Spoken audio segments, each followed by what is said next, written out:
What's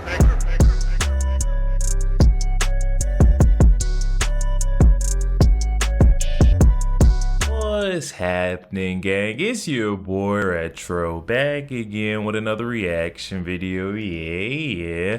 Today we got another huge update. You guys can probably already tell that it is going down. Just by that title alone, you guys are definitely gonna want to check this one out. So it looks like when it rains, it pours. We now got that Maine governor, Janet Mills, with some serious legal trouble ahead of her. In addition to the whole state budget fiasco that she's got going on, she's now being exposed for running Maine like a criminal enterprise in this one, guys. I'm excited to get into it. So we're not straight into it. All I ask that you guys please hit that like button, hit that subscribe button. And without further ado, let's hop straight into it, folks. Check this one out. Wait, the governor's brother is involved in this? It makes you wonder, like, you know, what is her position on illegal drugs, which are destroying the state? The state under Governor Mills has embraced restorative justice and harm reduction, and the idea that if you stop enforcing laws against drugs and you pass out needles and Narcan, that is going to be good for society. I think the plain objective evidence is that that's been a complete failure. But on the I guess the Chinese criminal conspiracy in the state, we've approached her at events and tried to ask her about it, and she won't answer questions directly. Why? So that's the $1 million question. So do you have any evidence that suggests a motive for ignoring something this destructive? Well, part of it could just be ego. She hasn't said word one, much less done anything to stop it. It does feel like someone's getting paid. I am increasingly of the belief that there's a lot of bribes being paid in the state. What really struck me as unusual about it was the fact that the attorney who processed the real estate transfer was Paul Mills of Farmington, Maine, who is the older brother of Governor Janet Mills. What? Wait, the governor's brother is involved in this? The governor's brother has been involved in notarizing deeds for individuals connected to Chinese organized crime, and was the real estate transfer attorney specifically for this property, which he helped transfer as a gift to the ownership of a Chinese national who owns multiple marijuana grows in the state of Maine.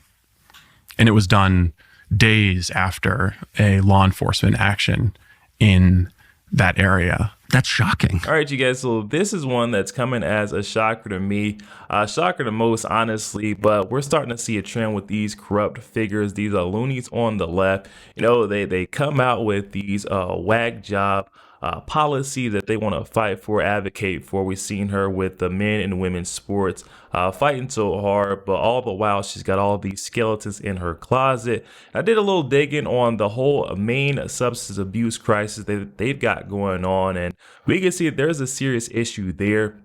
They actually just celebrated a slight decrease in the more city areas, but it looks like in rural areas, they continue to suffer. I want you guys to check this out. Augusta, Governor Janet Mills hosted her annual summit that brings leaders from across Maine and the nation to share ideas and learn how to help people affected by the opioid crisis. Our reporter Lila McCormack has the story. Well, it's our 7th annual opioid response summit. So each of the summits has taken on kind of its own flavor depending upon, well, what are we dealing with? Now we're dealing with the Trump administration, and we've got good declining numbers in our overdoses. From January to June of this year, fatal overdoses have decreased by more than 21% in Maine. At the end of May, the total number of non-fatal overdoses has also decreased by more than 18%. I'm here because I'm passionate about harm reduction and recovery services, and the work that I came up in was work that serves people who use drugs. Rana told us about a new bill passed that will authorize syringe service programs and will expand life-saving services in rural Maine, where she says need it most. I live in Bangor, where we're seeing a serious rise in HIV. There's an outbreak, and we also saw last month that there was a 21% increase of overdoses, deadly overdoses, in Penobscot County just in the month of May. So as we could see just by that celebration there is a serious serious issue that they're facing in the state of Maine, and it doesn't seem like the governor, Janet Mills, is willing to help these individuals out.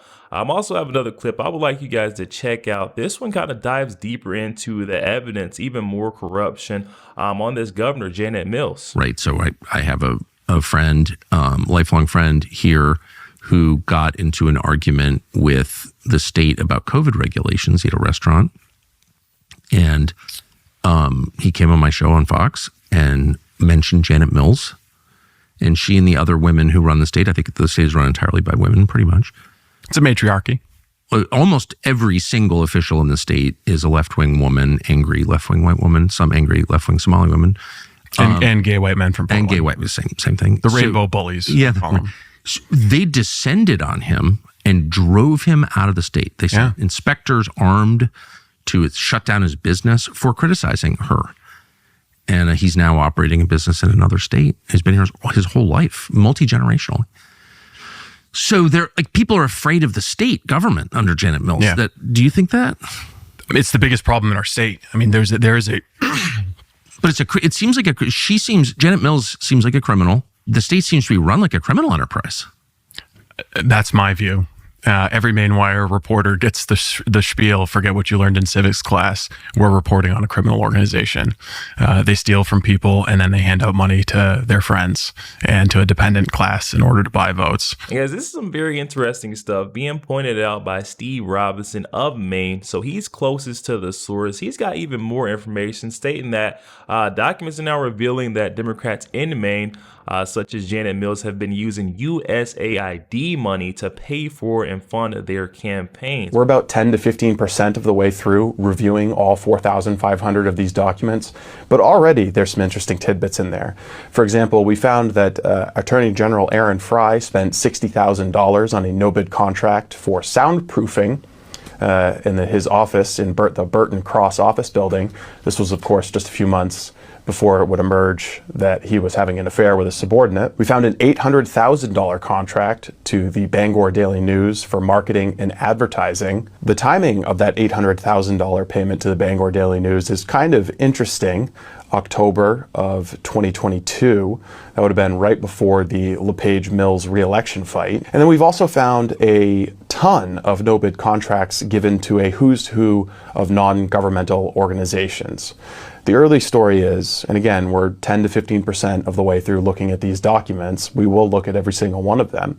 But the early story appears to be that the Mills administration has been using taxpayer dollars like the USAID fund. They've been using no-bid contracts to funnel money to non-governmental organizations, and those NGOs are run by individuals who are friendly with their re-election efforts, friendly with what the administration is doing. And this money includes, by the way, federal dollars, COVID dollars, even emergency funding for Lewiston shooting response has been funneled to friendly NGOs. All right, you guys, so I'm going to just come out and say, I'm a straight shooter. I have a problem beating around the bush. Something stinks here. There's definitely a stench and odor in the air of corruption. And I know that I'm not crazy because we also have Maine residents now speaking out, becoming very vocal about their frustrations with the Maine governor. She's now being booed at every event that she hosts.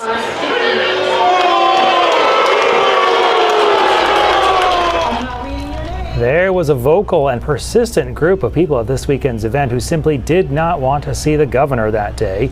They booed Governor Mills for several minutes, starting before she even took the stage. And they were fired up over the state's policy on transgender kids competing in sports. At one point, a heckler yelled, "We have daughters." Mills responded with, "I have 5. Eventually, she just plowed forward with the names.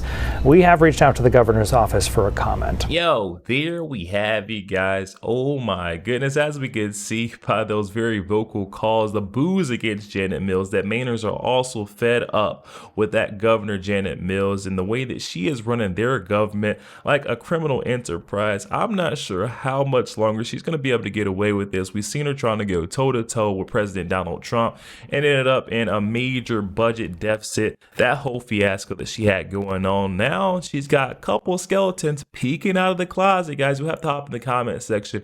Let me know your thoughts on this one. Also, make sure you guys please hit that like button, hit that subscribe button. If you'd enjoy more content like this, Catch you guys on the next week.